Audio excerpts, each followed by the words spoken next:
Hello, hello. It's 6 p.m. on the West Coast and 9 p.m. on the East. Welcome to Words with Friends Live. I'm your host, Tristan Cunningham. And this, my wordy friends, is the word-based trivia game that takes the years of useless information you have retained and turns it into cash in your pocket. Maybe it isn't useless information after all.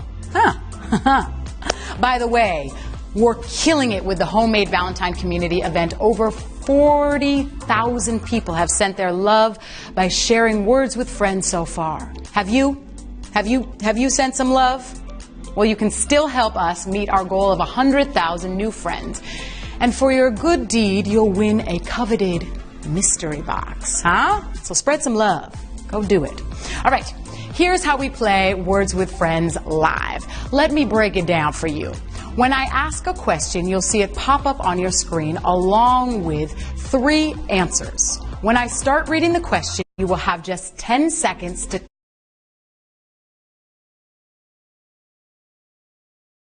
boom. You'll feel your phone vibrate during the last 3 seconds. That means hurry up and choose before the timer reaches 0. Because after that, no bueno for today's dinero, which today is $5,000. Ooh, I love to say it, $5,000. All right, missing a question puts you in spectator mode, but you can keep answering questions correctly to earn you points on your new progress bar. So keep playing. When you reach 15 points, you will win a Words with Friends mystery box that comes packed with coins and power-ups and stuff you can use to trounce your opponents in the Words with Friends board game. So never stop playing, ever, because no matter where you are in the game, that money is always in sight. All right, another tool to keep the money in sight is your extra lives, your second chance, your I'm still in this ticket. But there are a couple of rules. You can use 1 extra life per game up to question 11, but sorry, not on question 12. You get an extra life when you invite new friends to play by tapping the heart on your countdown screen. About 24 hours after your friend accepts your invite, you'll see that extra life pop up on your screen when you get a question wrong. Okay? Now, this game right here is what we call live. Anything and everything could happen, my friends, and it has. So use a Wi-Fi connection to get the best video because you don't want to miss something epic happening. Or what if I say something incredibly funny for a change? You don't want to miss that. All right? So get the Wi-Fi. Also, take a moment to check your battery and plug it in if it's low. And take a moment to check yourself. Are you ready to drop some knowledge up in here and win some money? I said, are you ready to drop some knowledge up in here and win some money? Ooh, I think I heard that. All right, you're ready. Once again, for you notification checkers, we start with our Words with Friends word of the day, domesticated. Okay, let's do this. Breathe in, breathe out. Question 1. What does the word domesticated mean? A tamed pet or farm animal, a tiny ramshackle hut, or a sharp pang of homesickness? Now, the word domestic actually comes from the same word as domus, which means house. Now, personally, I don't live in a house. I live in an apartment. And the word apartment comes from not being able to afford a house in this insane economy, plus I am an actor. I believe that expression is Latin. So domus and domesticate are from the same family, and it's like I always say, domus is where the heart is. Yeah, I do say that. All right, the correct answer is a tamed pet or farm animal. Now, tamed means to make less powerful and easier to control. So when someone says they own a domesticated cat, it's probably a tabby cat and not a bobcat. Well, probably. I mean, check their curtains before you go over there. All right, let's see who's with us. 30,000 people got that. I was so excited I couldn't even say it. Way to go. All right, moving forward. Question 2. If someone calls you benevolent, what moral quality are they saying you have? Good, evil, or chaotic neutral? Now, sure, these questions may just seem like a game to you, but they can actually help you in your real life. And this is a good one to know if you're in the middle of debating a subject with someone and things start to get heated. While debating, there's a high probability that someone is going to start throwing around judgments about your moral quality. If they suddenly proclaim that you are benevolent, you got to know whether they're calling you good, evil, or chaotic neutral. So that's why I'm here. I'm here to help. All right, the correct answer is good. And let's see, 23,000. Very good. The antonym for benevolent is malevolent, which means evil. So I guess that means that somewhere in the middle of those two is the neutral, which I call meh-volent. And I know that joke was meh, but I got some more coming for you. All right, question 3. Valhalla is associated with which mythology? Norse, Greek, or Roman?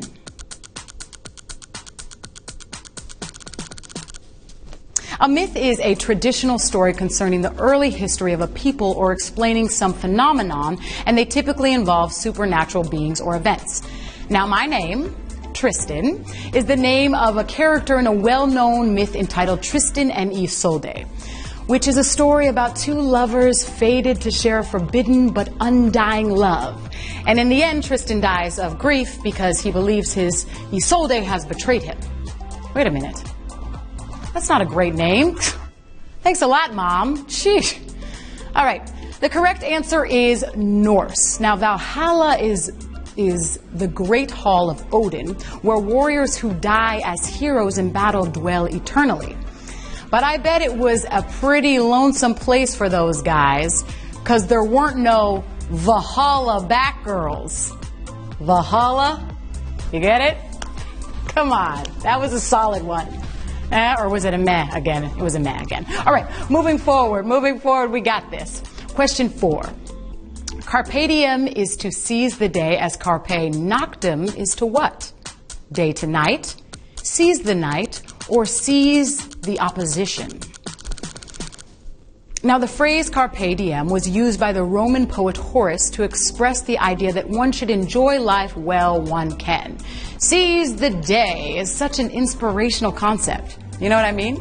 It makes me want to like get up early and go to the gym and write a novel and help a charity and then repaint my whole living room. But to be honest, sometimes I just don't have it in me. So I seize the remote control, watch Netflix, and I call it a day. Carpe the lazy is more like it. All right, the correct answer is seize the night. 14,000 people, very nice. Now, you don't hear people say seize the night nearly as much as carpe diem, but I really think we should start saying carpe noctem more often because, I don't know about you, but I do a lot of night seizing. I seize the night on a regular basis. That's right. I'm coming for you, night. Gotta seize ya. All right, back to the game. Here we go. Question 5. Which isn't alabaster? A form of gypsum, a white and smooth quality, or a city in Kentucky?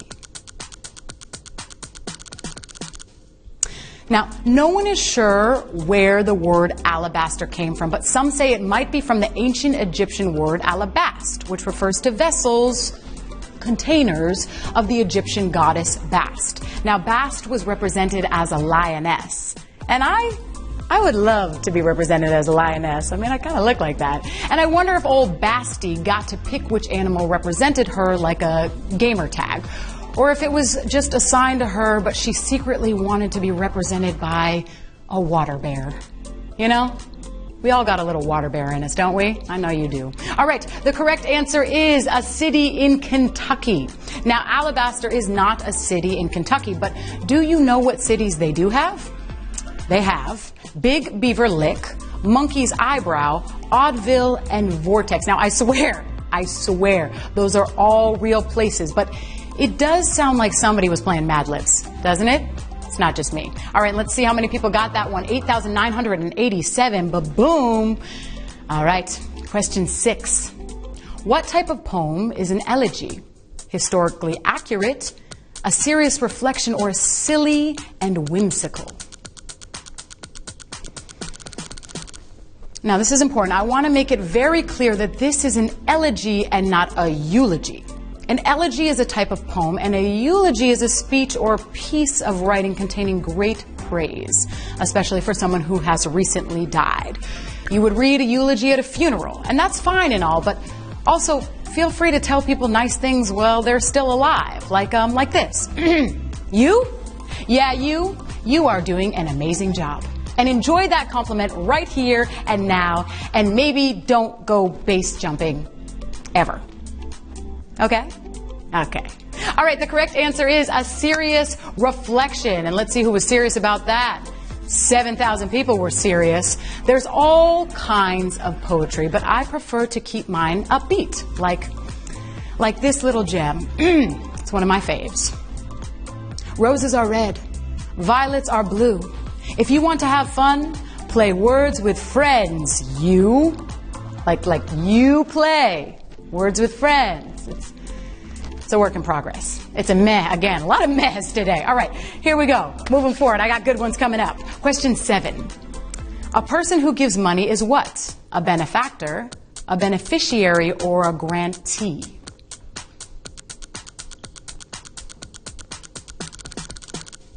Now, I don't know about you guys, but the name I call a person that gives money is my best friend in the whole wide world.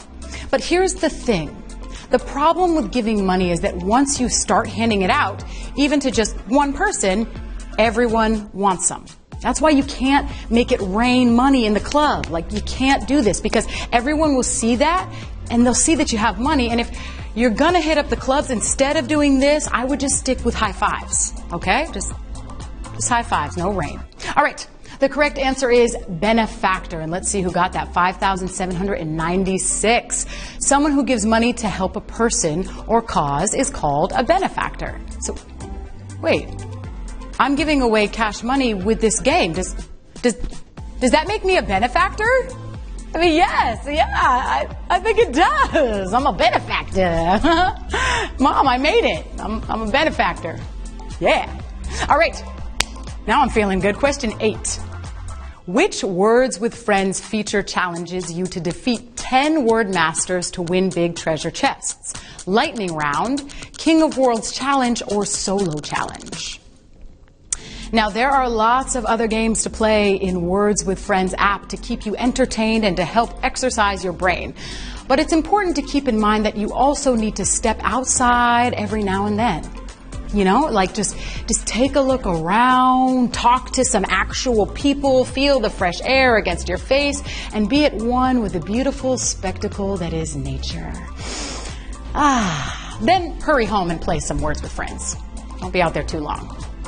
All right, the correct answer is Solo Challenge, 3,954. Now, if you find yourself alone at brunch, waiting for your friend to text you their excuse for canceling last minute yet again, the joke is on them because you can play a solo challenge all by yourself, which I do every night all by myself.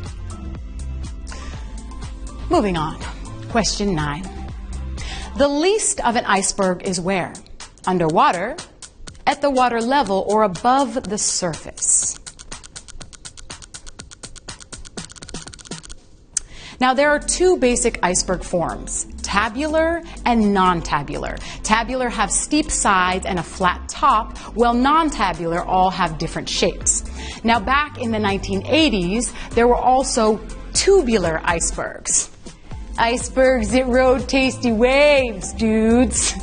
Hang 10, iceberg buddy. Yeah. Was that my Fast Times at Ridgemont High, Spicoli impression, or my Pauly Shore Encino Man impression? What do you think? I guess it's probably a little bit of both. I'll work on it. Next show, I got it. I'm going to really nail it. All right, the correct answer is above the surface. And it looks like we froze out numbers on that one. But stick around. The rest of the water's fine. Huh? All right, icebergs float due to buoyancy, how much volume the object displays compared to its weight. Now, this principle was actually discovered by Greek mathematician Archimedes. He came up with it after hours in the bath studying his rubber ducky. He just looked at the rubber ducky and then it came to him. All right, question 10. How many restaurants in the U.S. were awarded 3 Michelin stars in 2019? 6, 12, or 15? And while it may sound obvious, Michelin stars and Michelin tires are actually related. In 1900, the brothers Andreas and Eduard Michelin, who already owned a tire company, first published their Michelin Guide, which rated hotels and restaurants for travelers. And when you travel a lot, you have to buy a lot of tires. So, the Michelin brothers were foodies and also geniuses, right? I mean, they have it. They have it all. Restaurants and tires. What else are they going to do? They're going to own everything. All right. The results are in. The correct answer is 15. And let's see, more than 15 people got that. 394 got it, in fact. The maximum amount a restaurant can be awarded is 3 Michelin stars. Now, if we're talking tires, though, the minimum amount of Michelins you're going to want is 4. Okay? Don't be that guy with 3 Michelins spraying sparks all over the highway. Dangerous to drive like that. Oh no! And the word around town is that last question was brutal. Looks like we lost more than 15 people on that last question. I'm sorry, sometimes we're brutal. But if you're with us, and stick around. Spectator mode. All right, question 11. Which country's population has the most per capita cosmetic surgeries? South Korea, Brazil, or United States? Now, guys, we are nipping and tucking along in this game, huh? The per capita amount of something means it's the total amount of it in a country or area divided by the number of people in that country or area. Now, this Latin phrase means by heads or for each head. In other words, the prize money for this game is split up per capita. But if you don't get this question right, don't lose your capita. That means head. Don't lose your head. Huh? Okay. All right. Another math. All right. The correct answer is South Korea, and 400 people got that. Now, I hope they're making sure they feel as good about themselves inside and out in South Korea, because for a country with so much soul, it sure seems that they also focus a lot on physical appearance. Huh? Huh? Okay. All right. Well, I hope you have soul, because it's about that time. Time for the last question. All right. You got this. Here we go. Question 12. If you refer to businessmen as suits, you're doing what? Synecdoche, transliteration, or hendiadys? Hendiadys. Well, that one almost got me. Hendiadys. But hopefully it didn't get you. Not to give it away or anything, but this is why they invented Casual Fridays. The snide comments about suits just cut too deep, and they had to bring on the jeans. That's how it goes sometimes. But before I reveal the correct answer, after we're done here, go back to the board game and try your luck at the awarding challenge, where you can earn a wood mystery box and a golden star badge. You can earn those things. You can earn a golden star badge. It's amazing. All right, the results are in. The telegraph has arrived. The documents are in, and the correct answer is, drum roll, synecdoche. Now, synecdoche is when a term for a part of something refers to the whole of something. Like our winners tonight. And my friends, that is our game. You got all 12 questions right, which means you're sharing, $5,000. All right, let's see who's taking home some of that jackpot, some of that cash, shall we? Let's see who our winners are. Let's see. Winners appear. All right, they're not going to appear right now, but if you're a winner, you know you're a winner, so you can congratulate yourself. And you know me. I always congratulate all of you. So congratulations to our winners. Congratulations to our winners in spectator mode. And you know what time it is. It's about that time that I have to say goodbye. Everyone, please join us again tomorrow at 6 Pacific, 9 Eastern, same place, same app, new questions, and a new chunk of change. I've been your host, Tristan Cunningham, and this has been Words with Friends Live. Now head on back to Words with Friends Not Live. I know it won't be the same without me, but I'm with you in spirit, always.